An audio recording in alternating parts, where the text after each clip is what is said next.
ng bayan, maasahan anumang panahon. Magandang oras po sa ating lahat. Narito na ang latest update sa magiging lagay ng ating panahon ngayon at sa magiging lagay ng panahon sa susunod na 24 oras. Sa kasalukuyan nga ay tatlong weather systems ang nakakaapekto sa bansa. Una rito ang frontal system na nakakaapekto sa extreme northern Luzon. Samantalang southwesterly wind flow naman ang nakakaapekto sa nalalabing bahagi ng Luzon at localized thunderstorms ang nakakaapekto sa nalalabing bahagi ng ating bansa.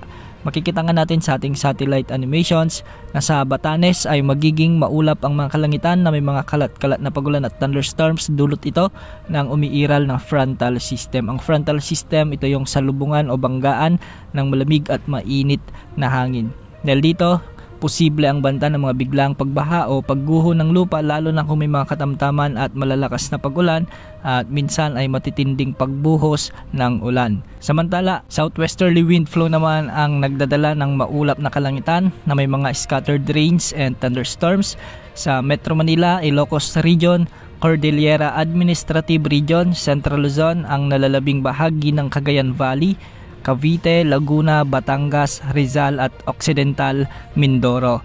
Makikita natin sa ating satellite animations na concentrated ang makakapal na kaulapan nito sa kanlurang bahagi ng Central Luzon, lalo na sa Zambales at Bataan, kasama na ang Metro Manila. Pinag-iingat natin ang ating mga kababayan sa mga nabanggit na lugar sa banta o posibilidad ng mga biglaang pagbaha o pagguho ng lupa, lalo na kung may mga katamtaman at malalakas hanggang sa matitinding pagbuhos ng ulan. Posible pang magtagal ang pag-iral ng southwesterly wind flow hanggang sa susunod na 3 araw. Samantala sa nalalabing bahagi ng bansa, lalo na sa Visayas naman, ay makikita natin sa ating satellite animation sa may mga kalat-kalat na kaulapan na nagdadala ng mga pag-ulan ngayon sa may Panay Island, sa northern portion ng Negros Island region, sa northern at central parts ng Cebu province, sa may Bohol at sa eastern Visayas may mga pag-ulan. Dulot ito ng mga umiiral na localized thunderstorms.